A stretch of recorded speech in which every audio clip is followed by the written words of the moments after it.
That'll do. How much silence do they want? I don't know. Too much. Always too much. Always too much. Always too much silence. Okay. Okay, should we start? Let's start. Okay, hello and welcome to the Good Robot Andy's Season 3, Episode 9. Wow, we're really cracking on with these, aren't we? We are. That's nearly 3 seasons we've done. Woohoo! My name's Andy Balaam and this is... Andy Cockerill. And tonight we're going to talk about a film called... Baby Driver. Baby Driver. Yes. Which is a rollicking Disney rampage about a baby. I know I've heard a review of it. I can't continue with this facade. No, but you should anyway, because this is what our listener wants. It's about a baby with a moustache driving a taxi, and hilarious consequences ensue. There's a lot of mild peril. They don't use that anymore. Animals. The BBFC don't use mild peril anymore. No, but that's because it's become fashionable now, which is why I'm using it. It's de rigueur. But before we talk about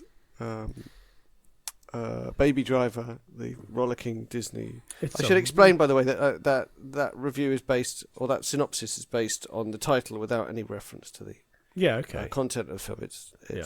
It's a hilarious joke we use at the beginning of each podcast. Shall we address the elephant in the room?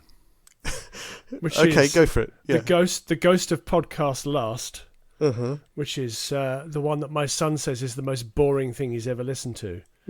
Is it the most boring one of our podcasts he's ever listened to? Yes. Or the most boring thing he's ever listened to? It's two drunk people arguing, which is just dull. So, But I take full responsibility. I don't think you were in any way boring. You were just tolerating someone who was quite boring. I was tolerating your repeated questioning of, yes, but what's his position? I listened back to it with my head in my hands. And yet, for some reason, I also put it on the internet. Well, I think that as a historical document... It needs to be out there, really. About how tolerant you are. Yeah, and what and people need to know what his position is. So you did ask that question. Yeah. What's his position? It's not clear to me that that they know what his position. What his position is? Yes, exactly. So interesting fact about the most boring piece of audio ever made. Yes. Is that something like 6 people have liked it on SoundCloud. Wow, okay, that's interesting. Like more than normal. Okay, so maybe we need to get drunk and be boring to get likes. Maybe it's because it's quite a high profile movie. And most of the stuff that we talk about is quite niche. I have no explanation. Other than perhaps we're building an audience on SoundCloud very slowly and that this is just an upward tick in a journey to stardom, fame and prosperity. That's possible, yeah. So that's the elephant in the room. We've addressed that. Can we move on? I think we can move on. I think we should just try and do better.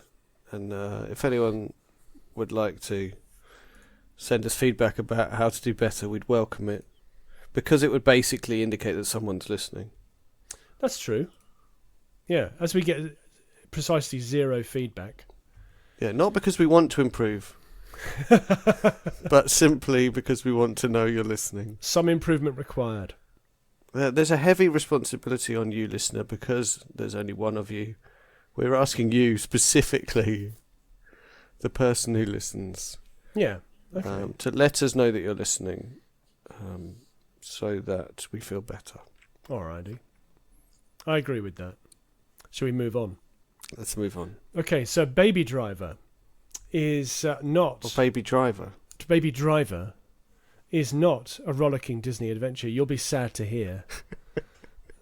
It would be quite like, because there was Baby... What was it? Boss Baby. So. Boss Baby, yeah. There's also Baby's Day Out, which we started watching over the weekend, which was a 90s It's a John Hughes film from the 1990s that features Joe Pantoliano from The Matrix. Who is he in The Matrix? Cypher. He's the bad guy. Oh, yeah. Playing a bad guy, oddly enough. You can tell by his facial hair that he's a bad guy. Yeah, he has the same facial hair in Baby's Day Out. I think it's of roughly the same era. Mm-hmm. And he's got the same facial hair as you. What, a beard? Oh, a beard and bald head. Yeah, although I think he's got a goatee, hasn't he? Yeah, I've got a goatee. I don't have a goatee. I used to have a goatee. Yeah. Yeah. I think I'm living in the past. You are living, yeah, quite a long time ago. Yeah. So Baby Driver. That is where I'm living. Quite a long time ago. Yeah. In the past. It's a Baby Driver is a 2017 action comedy film. So it's brand new. It's out in cinemas right now. I should say right now. It doesn't really mean anything if you're listening months ahead, but no. It's this. Most of the people who listen to this will be listening back once we've become incredibly popular, and they're listening back to the archives. So it came out in July 2017. Sorry, late June 2017. Back when we were unknowns. Yes. It's written and directed by Edgar Wright, who is a bit of a favourite of mine. Although I wouldn't say I universally love his films, but I do respect him and like what he does. Yeah, when he messes it up, you feel like he could have done really well. Yeah. When he does really well, he does really well. Oh, yeah. Spaced? I beg your pardon? Yes. Spaced? I thought you said based. Yeah. Spaced is amazing. And what's the one with the silly name, named after a person? Shaun of the Dead. No, Scott Shaun Pilgrim. of the Dead's not a silly name. It's an amazing name. Scott Pilgrim versus the World? Yeah. Yeah, Pilgrim versus I love the World. that film. It's great. Yeah, I love it. It's fantastic. That's an overlooked masterpiece. Yeah, I Shaun think of the it Dead, is. one of my favourite films. Yeah, I think Scott Pilgrim is overlooked. I didn't enjoy Hot Fuzz very much. No, it's a load of rubbish. And I haven't But not as bad as World's End. Haven't seen The World's End. Terrible. Oh, okay. So we're like the critics from the Muppet Show at the moment. Yeah, we're like, yeah, I love Edgar Wright. He's great. Oh, what about that film? That was rubbish. Yeah, he's terrible. Yeah, he's not terrible. He is potentially great. Well, okay. So on films that are potentially great or even knocking it out of the park brilliant, Baby Driver is one of those. Mm-hmm. So the film stars, it's got quite a cast. Ansel Elgort, who's an actor who I know his name, but I haven't seen him in anything else apart from this. The great Kevin Spacey. Oh, right. Okay. Who's back on form, back on amazing form in this. Mm-hmm. Mm-hmm. He's back on kind of LA Confidential form. You know, that kind of, this is a man you do not want to mess with kind of form. Everyone liked that more than me. Really?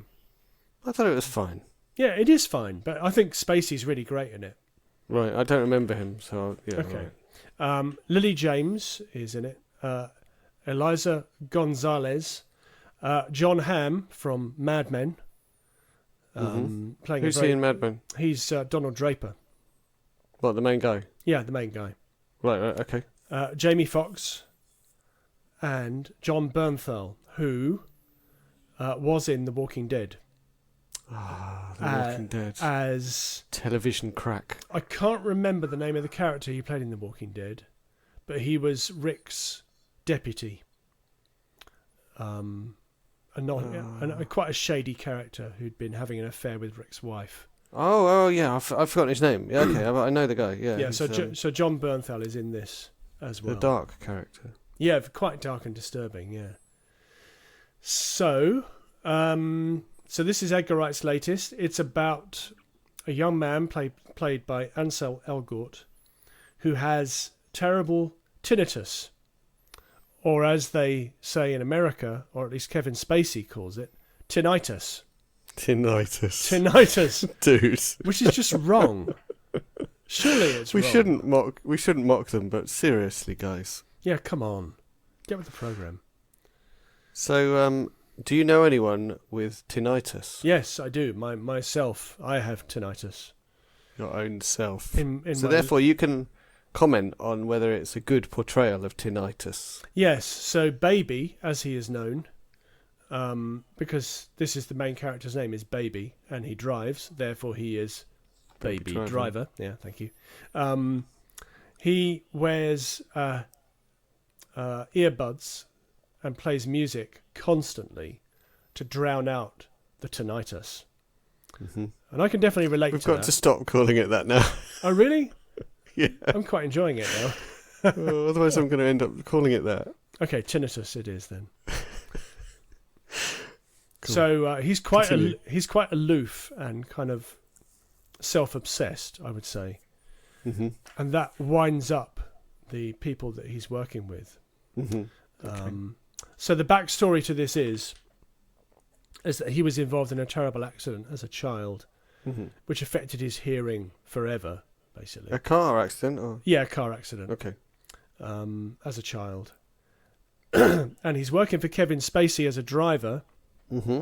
because he tried to break into Kevin Spacey's car and steal his stuff, not realising that Kevin Spacey is like a big deal in the mob underworld. Yeah, he's the president. Yeah, he's the man. He's the guy behind the guy.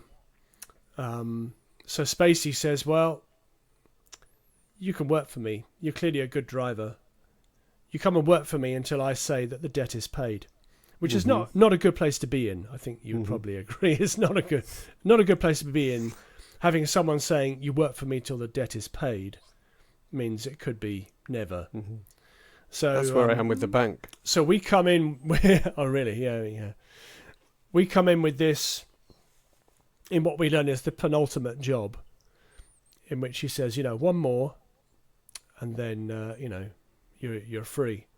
Mm-hmm.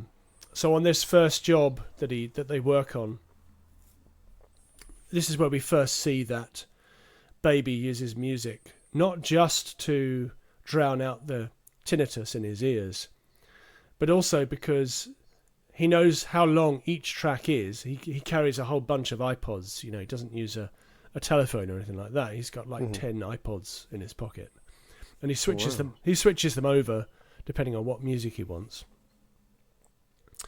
And he knows how long the bank job is going to take. So he chooses a piece of music that matches it perfectly. Mm-hmm, mm-hmm. I used to do that on my daily commute.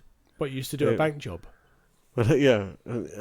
When my daily commute was 3 minutes 47 seconds long. Okay. Of walking.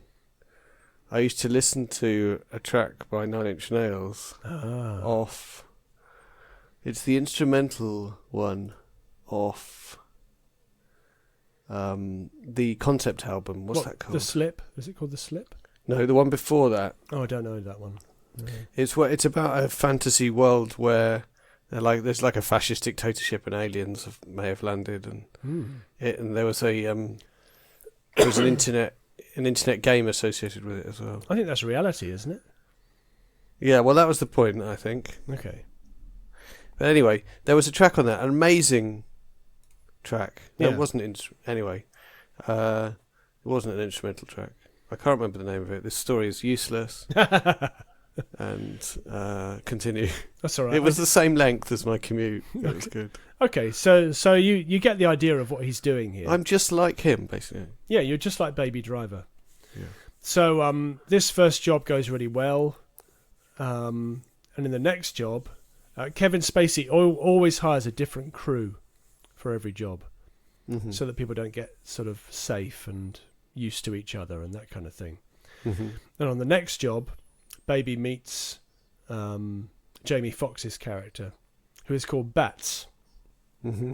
because he's Bats something crazy. Mm-hmm. Yeah, we won't use that word because this is a clean podcast. Mm-hmm. Mm-hmm. But this guy's seriously unhinged, and he doesn't take very well to Baby's aloofness and having earbuds in all the time. He doesn't mm-hmm. like it. He doesn't like it. Mm-hmm. He doesn't know why it's there. It just winds him up. Yeah. Because he considers himself to be the only crazy person in the crew. He doesn't want somebody else who's crazier than he is. Doesn't like eccentricity in others. No, exactly. He's quite happy with it in himself, but other people is a no-no. So that causes some friction, and as a result, the next job doesn't go so well. Is this the last or the second last? This is supposed to be the last. Mm-hmm. And at the end of this job, that doesn't go so well, but they do manage to get away with it. Kevin Spacey says to Baby, "Okay, that's it. You're done." Mm-hmm. But then he, of course, comes calling again and says, "Just because you paid your debt to me doesn't mean that I don't need you for other things." Mm-hmm. So, of course, it's one last thing. But Baby, by this time, wants out of it completely. Mm-hmm. Because... So is he paying him or is he threatening him? No, he's paying him for this one. Okay. Yeah, he's paying him for this. I mean, he's paid him for the other ones as well. But yeah. He's very much in his pocket kind of thing. Mm-hmm. Mm-hmm. Baby wants out of this because Baby has fallen in love with a waitress. Mm-hmm. As you do. Mm-hmm. A waitress at a diner played by Lily James. And he wants out of the whole crime business, and he wants to get back on the straight and... Well, I would say he's probably never been on the straight and narrow, but he wants to try and find out what that's like. Okay. So what then ensues is the final job, where we have John Hamm and his wife, played by Eliza Gonzalez, Jamie Foxx, and Kevin Spacey. And this job just goes completely and utterly wrong. Mm-hmm. But this plays to Baby's advantage because he can exploit the chaos by trying to get away. Okay. Because he suspects he's never going to be allowed to get away. Yeah, exactly. So he exploits the madness that's going on around him, and it does go completely south in just the worst way possible. And it's at this point that I think let's just say, actually, I have a brief interlude here from the plot and just say that the action scenes in this movie are all underscored by music. Mm-hmm. But it's not just a piece of music playing with some action playing out over it. The action is choreographed to the track. It sounds really cool. It's really cool. So it's almost like a musical. Mm-hmm. In fact, I suppose you would say that it is a musical because it is choreographed. Mm-hmm. So there's a scene where Baby is forced to run on foot that is underscored by a track called Hocus Pocus by a Dutch prog rock band called Focus that features yodeling. You probably know it, actually. If you've heard of Focus. Okay, you've heard of Focus, yeah. So this song is called Hocus Pocus. I don't think I've ever heard any songs by them. It's probably their most famous song. And this action scene, as soon as the guitar comes in on it, it's like, oh, I know what this is. And it's just amazing. You know, the he's on foot, he's running, he's doing parkour and sort of... I think that it's a better on foot, well, it's as good as the chase sequence in Point Break with Keanu. Which I'm not sure I've seen. Oh, okay. Well, that's one for you to watch. No, I think I did. I did watch it. There's a really, really good, like, heart-stopping chase sequence in Point Break. Maybe I only watched the beginning or something. I don't remember that. No, you've got to watch the whole thing. Sorry. It's gloriously bad, but it's also utterly brilliant. Because Keanu Reeves is just awful. I could crush you from here. Sorry. There was a little bit of Arnie coming into that. There was a bit, yeah. There's a great line in Point Break when, because if you can believe this, Keanu Reeves plays an undercover FBI agent. Yeah, no, I've seen the beginning of it. It's hilarious. So, and he's infiltrating surfers who are doing bank robbery.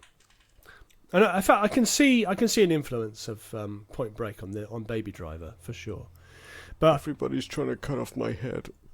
And there's a scene when he says to Patrick Swayze's character, who's like the leader of these surfer bank robbers, in his best Keanu voice, he says, "Bodie, I am an FBI agent." That's almost as good as "You got parents and stuff." Yeah, it's which almost is my favourite line from Johnny Mnemonic. It's almost as good as that. But Point Break is terrific. Anyway, I digress. So there's this foot chase that's heart-stoppingly brilliant. that then leads to an extended showdown with John Hamm's character, who is righteously annoyed because the love of his life, his wife, has died during this bank robbery, and he holds baby responsible. So there's an extended chase sequence and sort of showdown in which we have some Queen playing, underscoring it, and some other stuff, and it's just utterly brilliant. I think when I heard about this originally, I thought it sounded quite derivative. You know, it's a heist movie about a driver. You know, it's been done before. There's a very famous Walter Hill movie called The Driver with Bruce Dern, I think, plays the driver in that, which is a really good movie. And Edgar Wright has said that film is a huge influence on this. He goes so far as to have a character called Walter in the cast. You know, there's a character called that as a tribute to Walter Hill. But I think that in the way that, in fact, I did tweet this to Edgar Wright. He never replied to me, but that's not really surprising because I'm not on his radar at all. Wait until you're famous. Wait until I'm famous, yeah. And I said I thought that he has redefined how action movies will be made to a certain extent, in the way that Steven Spielberg redefined how action and war movies were shot with Saving Private Ryan. Because, you know, in the first 40 minutes of Private Ryan, Spielberg shot the stuff on Omaha Beach in a way that nobody had shot war movie action like that ever, really. And I think that Edgar Wright has set a benchmark here for how you could do this if you wanted to. If you do it, you're just going to be suffering from people saying, "Oh yeah, he's just ripped off Baby Driver," because it's so unique, and just so much fun. It takes great delight in being quite sweary and quite violent, and very knowing. You know, and it's utterly brilliant. I think it's my film of the year so far. It's so good. Oh, cool! I'm really looking forward to watching it. Yeah. I was just thinking some of Edgar Wright's other stuff has some elements that sound similar. Like I remember the making a cup of tea scene from Spaced. Oh yes. Where it like cuts between, and it's all about the sound of turning the kettle on and yeah. So you musical. You can take that, you know, that small little cue from Spaced, and spin it out over an entire movie. And you might think, well, is that going to work? But it does work. It really does work brilliantly. I think he directed music videos at one point. Right? Yeah, I think he did. Yeah. I think he did. Quite often when I listen to music, I think about what it would be like with certain visual... Yeah. In combination with visuals in a way that I find an exciting idea. So I really think this is like an ideal film for me. Yeah, it's utterly brilliant. I think that Edgar Wright has put the experience of working for Marvel, because he was supposed to be directing Ant-Man for many years, and then when it came down to it, he just couldn't work with inside the very micromanaged system that is Marvel. He just couldn't do it because, you know, he likes to be involved in everything in a film. Right. So he's put that behind him, and he's come up with this, which is almost like he's thumbing his nose at them and saying, "Look, this is what you could have had if you'd let me do what I do." I mean, it's not to say that Ant-Man is a bad movie, because it's not a bad movie. I think it's actually it's a very entertaining film, but it's not an Edgar Wright film. Right. So it did end up getting made, and he did direct it. It ended up getting made. He's got a writing credit on it. Okay. And you can see some influences from him, but it's definitely not an Edgar Wright movie. It's definitely a studio film. Whereas this Baby Driver is unique. I've never seen anything quite like it. And it's so far, it had a budget of 34 million, and so far it's made 96.3, which is really good.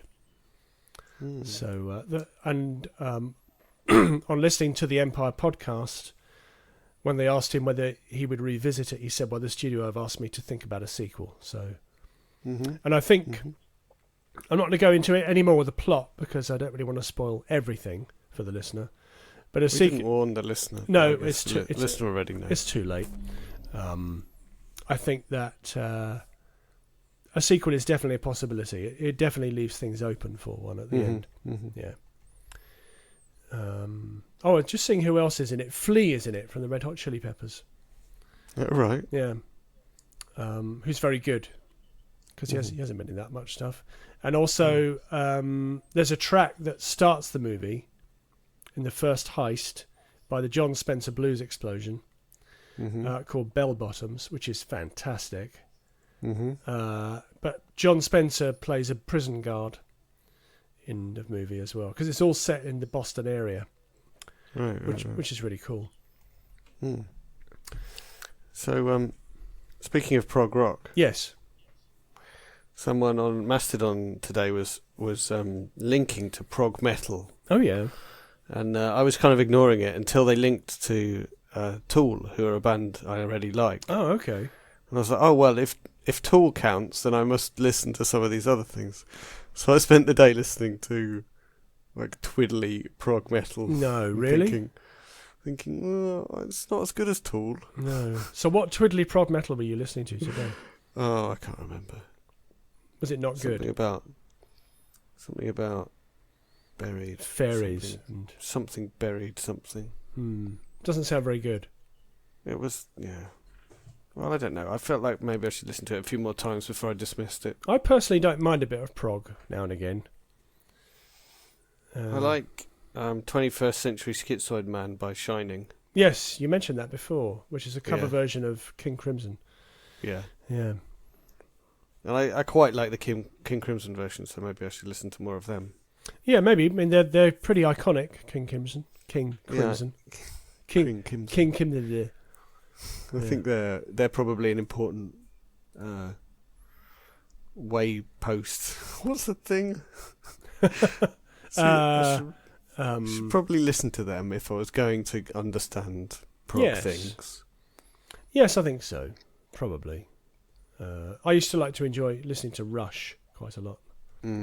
People like Rush. Yeah, I do like Rush. So I should have a look at the Rotten Tomatoes consensus for this. It's got a 95% rating already. Wow, that's amazingly good, isn't it? It is good for a film that's this new. And it says, it's stylish, exciting and fueled by a killer soundtrack. Baby Driver hits the road and it's gone, proving fast-paced action movies can be smartly written without sacrificing thrills. It's got everything, this film. It doesn't skimp on anything. It doesn't skimp on the soundtrack. It doesn't skimp on the action. It's you care about the characters. You even kind of care about John Hamm's character, even though he's a psychopath.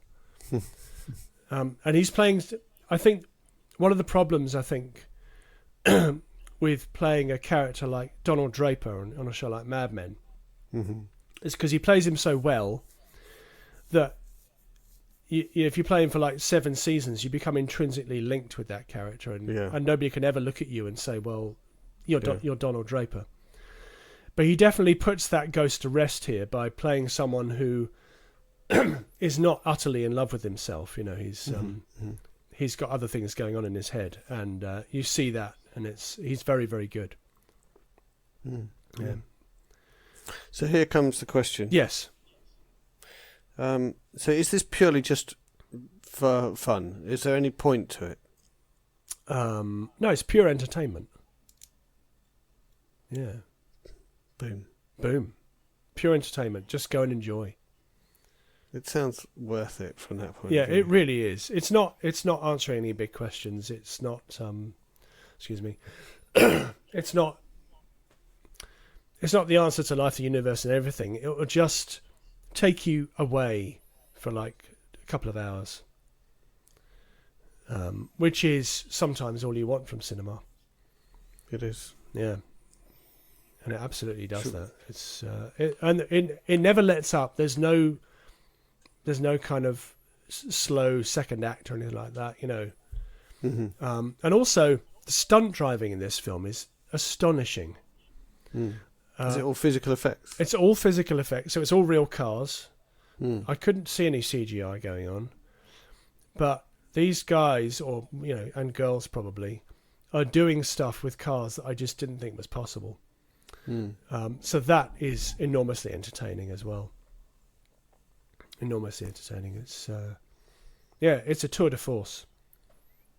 Yeah, it seems worth. It seems like I need to see it. Yeah, and I also want to see it. Yeah, you need to see it. Our listener needs to see it. Yes, That's it.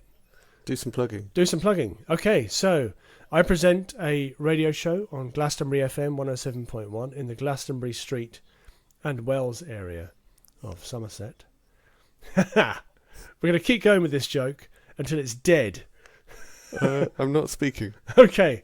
Fine. So I'll carry on. So it goes just sniggering. It goes out on a Thursday between 6 and 7 p.m. It's a movie review, DVD listings, movies on TV listings, local cinema listings, music. Sometimes I have a live guest, which I haven't had one for a while. I need to get on top of that and get that sorted out. It's also available on the internets as well, and repeated. Heard of them? Yes, repeated on Friday between 2 and 3. That's it. Plug. Cool. On Sunday, if you're anywhere near the Egham, Staines, or anywhere around there type area, and Wells area, Slough. Oh, sorry. The Egham Street and Wells. Then come along to the Egham Raspberry Pi Jam. Ooh. And learn to program using either Scratch or Python. If it's Python, it'll be me. If it's Scratch, it'll be the other chap. You could be a complete beginner, or you could know a little bit about it already. We will be making this thing. What is that? Light up. I'm holding up to the camera if you're listening on the recording. Is that an LED? It's a Pi Stop. Oh. LED system. It's 3 LEDs that you plug into your Raspberry Pi. Oh, and you make them light up. We're going to make some traffic lights right there in Python and in Scratch. Nice. You're going to love it. That sounds awesome. Come along. Also, I make an Android game called Rabbit Escape. It's all like open source and stuff. You can help me make it. Escape. And we're in the final stages of a new feature for Rabbit Escape. Ooh. Which is a type of rabbit called a rabot. Oh. Which is a baddie rabbit, which when it collides with a goody rabbit, they explode. No way. That's evil. You're making an evil game even more evil. And but you can control them. If you drop tokens for them, they do what you tell them. Oh, okay. So in some of the levels, you're going to have to get the rabots to do stuff that needs doing. Is the rabbit in like order a to Maybot? Save the rabbits? Is the rabbit like a Maybot? We should call them Maybots. Maybot. So yeah, next release of Rabbit Escape is probably going to have that in it. There's like 120 levels. You can download it for free. Yeah, come on. From the Google Play Store. Yeah. You can download it for 60p from the Google Play Store if you prefer. That's right. You can get it from the Amazon store. You can download it from the website. I have downloaded it from the Amazon store. I forgot to mention something in my plugging. Go for it. Okay, there are podcast highlights of my show available. And they should follow you on Facebook. They should. I'm on Facebook. I'm on Twitter at Cockers_97.